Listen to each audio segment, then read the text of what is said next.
Мистериологията е удивителен и мощен инструмент, чрез който можем да опознаем себе си, да разберем бъдещето си и другите около нас. Най-успешните личности я използват, за да прецизират своите ходове. За мястото е в живота ни и как астрологът може да ни помогне в конкретна ситуация, ще разговаряме след малко с Татяна Пенчева. Какво друго? След един, как се раждат историите? Интервю с Емил Измирлиев за остротите на делничността, както и за новата му книга «Бандитска топлофикация». Изляза от печат съвсем наскоро. Какво друго? Алиса в страната на споделени минути в огледалните светове на Таня Спасова.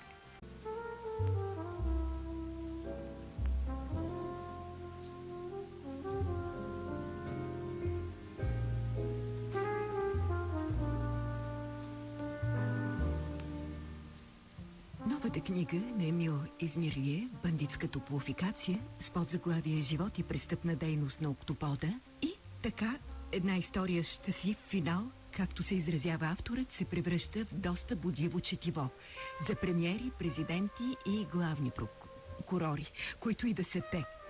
Трябва да кажа и това, че сагата в 5 части беше публикувана в продължение на 2 години на страниците на вестник «Словото днес». И това са познати текстове за част от публиката. Емилия, благодаря ти, че прие поканата ми за този разговор. И аз благодаря много за вниманието, защото това е едно хубаво събитие за България. Тази книга промени мисленето в България, защото след като излезе книгата, България не е същата. Да, наистина много изискано издание, прекрасна корица. Лесно ли се вземе едно такова решение? Да обявиш война на топлофикация, да упорстваш, да не спираш да говориш в един сравнително дълъг период? Ти знаеш много добре, че аз днес става 13 години, как аз се отказах да бъда журналист, но очевидно това не е толкова лесно, защото се оказа, че има неща, които човек не трябва да мълчи. Ние сме говорили с тебе за тези натрупани мои мълчания, които ще прераснат в текстове, и дойде този момент, когато аз се събудих, както се казва, от един принудителен сън, в което беше моята присъда към това, което се случва в България, да мълча и да не говоря за нещата, които се случват, защото липсва обратна връзка. Но този случай с бандитската топлофикация беше толкова драстичен, че, както се казва, не издържах и се събудих и написах тази история, която е, така, както се казва, нестандартен начин за журналистическо разследване. До сега такава документалистика в българската журналистика не е правена. Аз като журналист винаги съм имал едно правило, никога да не използвам в лични истории в моите текстове, но този път случай беше толкова драстичен, че от тази наглед, невидна история се роди една поредица, която просто промени представите за това какво трябва да се прави българската журналистика, защото ти сама знаеш, работиш в сферата на журналистиката, какви неща се правят в момента, какви истории се разказват, които са лишени от всякакъв морал, от всякакво сериозно проучване. Се наложи за 4 години аз да разследвам една сфера от българския живот, която касае хиляди хора и които се намират в безизходица, и тази моя поеция им даде надежда, че не всичко е загубено в България. В въведението «Призрак броди из България», призракът на бандитска топлофикация, ти казваш, че в края на 89-та, началото на голямата промяна, никой не е подозирал за съществуването на подобно митично чудовище. Хората си плащаха по 10 лева за парно. И как тези невзрачни хорица, както ги наричаш, депутатите, представителите на политическата класа, се превърнаха в герои на този драматичен сюжет? Защото тази книга е една политическа сатира на българското общество, защото се оказва, че депутатите, в които ние уж сме избрали, приемат закони в парламента, които въобще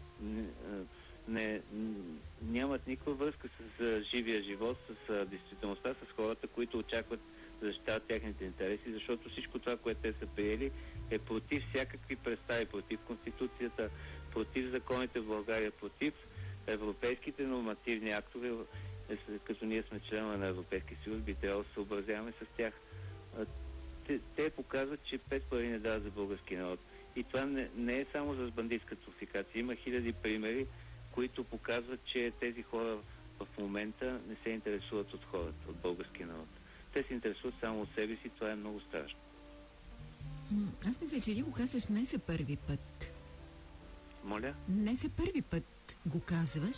Не за първи път, защото това е една от причините да не се занимавам с журналистика, защото в един момент усетих, че тази обратна връзка, от която се нуждае българския журналист, е загубена безвъзвратно, защото престанаха журналистиката да бъде четвъртата власт, да бъде колектив на обществото. Ние се превърнахме в заплаха за тези хора, които мислят само собствените интереси, които искат да бъдат депутати и политици, да се занимават с властта. И в крайна сметка се оказа, че каквото и да напишем ние отсреща, стоят едни хора, които ни се присмиват, казват, какви сте вие, че да ни обяснявате какво да правим. В крайна сметка знаеш, че журналистът е човек, който защитава интересите на хората около него. Ние непрекъснато сме в контакт с тези хора.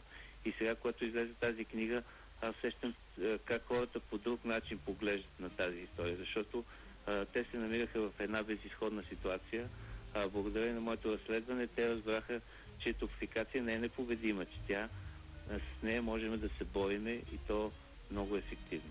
Всъщност, в началото на тази история е едно наистина нетрадиционно действие, когато започва строежът на твоето жилище през 1999 година, да накараш строителната фирма да подпише договор с теб, че в апартамента няма да се изгражда парна инсталация и това да бъде записано дори в нотариалния акт. Да. И какво стана? Как госпожа Парно се ожени насилствено за теб? Цялата система е изградена върху това, още когато се правят жилищата с парна инсталация, хората насилствено да бъдат направени абонати на топлофикация. Знайки за тази драма, преди това, защото преди да взема това решение, аз знаех първо, че топлофикация не може да извършва тази услуга и второ, знаех, че попадна в този кошмарен омагьосан кръг, където някой те кара да правиш нещо, което ти не желаеш и да плащаш за нещо, което ти не си ползвал. Но се оказа, че стана още по-страшно, защото някой ме е подписал и ме е направил абонат на топлофикация, без аз да знам и никой не го интересува дали този някой съм аз или някой случайен тук мой съсед, който решил, че ако аз не стана абонат на топлофикация, той няма да има парно, а на него това са му го казали същите тези бандити, за които аз пиша в книгата. И това е историята на един обикновен български писател, както ти пишеш. По-точно това е история, която един обикновен човек би пренебрегнал, би страдал за нея. Един обикновен български писател сяда и прави едно разследване и пише за нещо, което е важно за хората. Това е разликата между обикновения български граждан и обикновения български писател, защото в нашия блок има един обикновен човек, който е в подобна ситуация като малък. Той няма връзка с топлофикация, те му искат нещо да плаща, казва, маха с ръка и въобще не им обръща внимание. Аз съм човек с друга сетивност, аз мисля, че те неща, които са важни за хората, трябва да бъдат написани и затова така се роди тази книга и така прекъсна моето 13 годишно мълчание.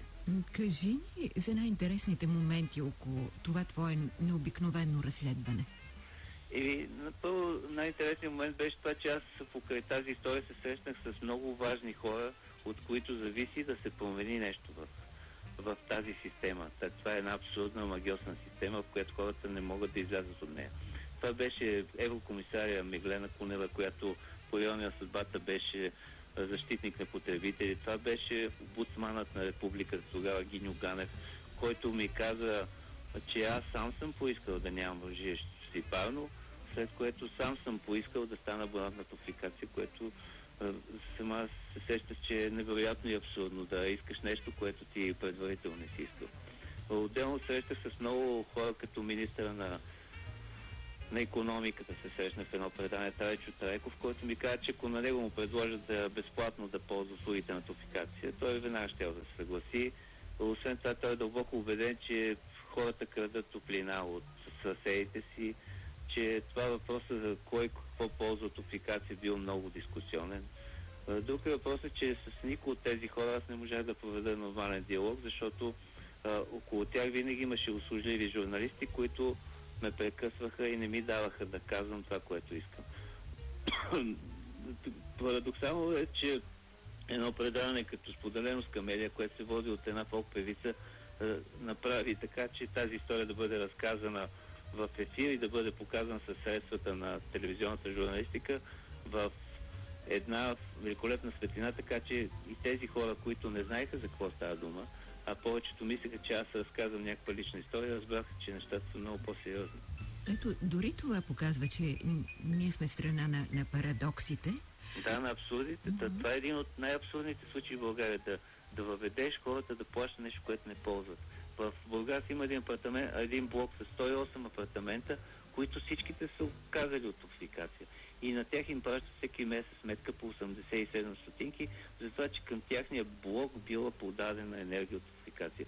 И това са 1200 лева на месец на година грешни пари, които искат от хората. И те не могат да се откажат, въпреки че има такава възможност. И аз я използвах, за да се разведа с топлификация, за която аз никога не съм бил женен. Има такава възможност, ако всички хора в блока кажат, ние няма да ползвам услугите на топлификация, могат да се отпишат от нея, защото на практика тя не може да извършва тази услуга. Наистина хората, които ползват услугите на този октопод, тези хиляди абонати не виждат светлина. Как ще им помогне твоята книга? За първи път в книгата се дава една такава юридически съвети как човек да се справи с топлификация и най-важното, което ние открихме в хода на това разследване, което аз лично открих, че когато хората нямат търговски уред, с който да се докаже, че топлификация им извършва тази услуга, това търговски уред е топломер на входа на жилището си, топлификация никога не може да ги осъди. Аз сега всички ги съветвам да отидат в съда или, както се казва в края на книгата, да вземат тази книга, да я дадат на съдията по делото и да напуснат залата. И да му пожелаят приятно четене. Съдията да прочете тази книга и ако разбере за какво става дума, добре, ако не разбере и Господ не може да му помогне, защото вече и Бойко Борисов не може да му помогне, защото най-странното е, че министър-председател на България до сега една дума не е казал за това разследване, въпреки че то му е изпратено, сега лично ще му подаря книгата и се надявам депутатите да променят закона. Това е надеждата. Ако не се промени закон в съответствие с европейските изисквания, мисля, че нищо не може да им помогне на тези хора. Те, не знам дали си забелязал, но последък там се въртат едни такива много странни хора. Ние с тебе доста години сме наблюдавали какво става в парламента. Там имаше доста интелигентни хора, с които можеше да се говори за всичко, които имаха хъс да се занимават с тази работа. След появят едни хора, които казват, ние ще вземеме на всички граждани отпуската, защото те не се ползвали такива. Нали? После като отменива Конституционен съд, те казват да, отменива Конституционен, но ние много се радваме, че той е направил така. И получават такива абсурдни, нали, приемат се закони, които Конституционен съд ги отменя и на другия ден идва един депутат, който ги предлага отново да се приемат. Представяш ли си до какъв парадокс? Почти оперетна история. Аз също като теб съм сигурна, че ако този текст бъде прочетен от някой чужденец, спокойно може да помисли, че е попаднал на научно-фантастична книга. Да, затова и създадох една абсурдна пиеса, която е много по-смешна и по-интересна. Малко по-късно ти предлагам да говорим за нея. Мисля си за това, че минаха цели 21 години на надежди, разочарования и ние все така сме герои в абсурдна пиеса. Да, за съжаление, абсурдната пиеса се играе непрекъснато и тя става все по-абсурдна. Защото се появяват хора, които пет пари не дават за хората в България, въобще не ги интересува. И те не могат да разберат, че след като те не се интересуват от хората, хората също не се интересуват от тях. На времето аз се чудех как някой няма да ходи да гласува. Това за мен беше абсурдно. А сега съм убеден, че не трябва да се гласува, защото те са направили така, че и сами да си гласуват, пак ще ги изберат. Така са променени законите, че те да бъдат само в тяхна услуга. И мисля, че това е един парламент, който може да бъде наречен нещо като парламент, нещо като депутати и нещо като нищо на света. Разговаряме с Емил Измирлиев за неговата нова книга «Бандитска топлофикация». Ще продължим след една песен.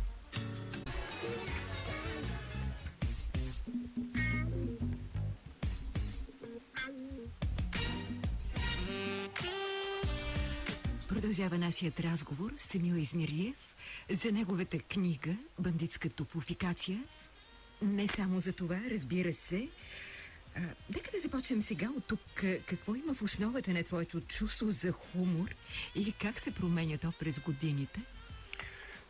Аз винаги съм смятал, че хората, които са чувствителни, единственото им спасение е да създадат великолепно чувство за хумор, и се радвам, че с годините моето чувство за хумор става все по-организирано и все по-лечебно, защото ако нямаш чувство за хумор, като нищо може да загинеш в тази държава. Много хиляди хора в България страдат от това, че не могат да разберат, че тези неща могат да бъдат погледнати от към смешната им страна, и съм се постарал тази история да разкажа много по-смешно и много с една доброта и с една ирония, която ми позволява да покажа, че се интересувам само от хората, които се мъчат от топлофикация, а останалите участници в тази сага, които великолепно са нарисувани от художника Калин Николов. Той нарисува вътре конкретни лица, които са Валио Топлото, Петко Студеното, премиера на България, нарисуван с един катедар на устата, защото до този момент той не е казал един звук по отношение на бандитската топлофикация. Той говори за всякакви бандити, факири, наглите, не знам какви, но по-нагли и по-големи бандити от бандитската топлофикация няма, защото тя е обсебила българския народ от всякъде и го е направила просто българските граждани са направени роби на топлофикация. Такова нещо няма и не случайно аз в книгата казвам, че има една страна в Европейския съюз, в която крепостното право не е отменено, и това е Република България. От друга страна... Премиера да освободи България от игото на топлофикация, но в този момент нямаме нито звук от него. От друга страна казваш, че всеки народ си заслужава съдбата, сигурно и своята чалга. Защото човек... Не случайно се случват тези неща в България. В България има едно голямо пристрастие към парите. Повечето хора говорят за пари, никой не говори, аз следя много внимателно, никой не говори за любов. А без любов не може да се направи нищо. Всяка една работа без любов не може да се направи. Ако я правиш за пари, ако я правиш без морал и нравственост, това е много опасно за демокрацията, защото знаеш, че демокрацията е власт на закона. Повечето казват, че е власт на народа, но демокрацията е власт на закона. В България имаме власт на парите и власт на връзките. Просто хората знаят, непрекъснато има някакви измами и никой не вижда какво става за тях. Примерно телефонните измами. Всички казват, някой бил измамен да даде пари, а не виждат какво се крие отзад. Отзад се крие нещо много страшно. Хората са убедени, че като убият човек и дадат на някой пари, ще бъдат оправдани, че прокурора ще издаде оправдателна присъда, че няма да ги затворят. Това е страшното в момента. Не е страшно, че някой човек е бил измамен. Можем ли тогава по славейковски да кажем, не сме народ, а мърж? Аз съм настроен винаги позитивно към хората. Винаги очаквам хората да се променят към добро, и когато забележа, че някой се променя към добро, оценявам това и му го показвам. Но има хора, които се интересуват само от себе си. Това е страшно в България. Дори като вървиш по пътища с колата и виждаш как пред тебе 15 души искат да минат точно отпред, да застанат най-отпред. България е страна на абсурдите, в която ако се обяви един конкурс, ако може от 1500 участника всички да бъдат на първите места, ще е най-добре. Хората не разбират, че освен тях има и други хора наоколо. Трябва да се огледат, да отстъпят, да минат другите преди тях, да помогнат на някой безкористно. Това е моята нова философия, заради която аз откарах от журналистиката, защото в момента в България няма журналистика. Не знам ти как го чувстваш, защото ти работиш в тази сфера и може би се опитваш да промениш това мнение, но това, което се случва, е много страшно. Появяват се някакви хора, които казват, че са журналисти, говорят за неща важни за хората, без да са проверили, без да усетят за какво става дума. Тази школа, през която ние сме минали с журналистиката, я няма вече. Тя е загубена безвъзвратно. Появили са се някакви хора, които мислят, че от блоката на хората могат да направят пари, да станат много известни журналисти, да вземат награди. Знаеш каква абсурдна награда е това чернориза с храбра, която се даде на хора, които нямат морал да се появяват и да бъдат журналисти, а те ги награждават с тази награда. Как нарекохте тази награда? И не случайно аз като един писател винаги намирам един така истински подтекст. Тази награда се казва Чернорид Храбър, но Чернорид Храбър би се обърнал в гроба, ако разбере какви хора се получи. И затова аз се нарекох Блюдолиз с Храбър, защото хора, които угодничат на властта, които се подмазват на управляващите, на силните на деня, не могат да носят тая награда, а такива хора тая година взеха награда. Нека се на финала на този разговор да те питам и за пиесата Бандитска топофикация. Че тази пиеса, която аз много отдавна съм мислям, покрай всичките неща, които ми се случиха, се роди пиесата, която се казва Пипалата на октопода топофикация.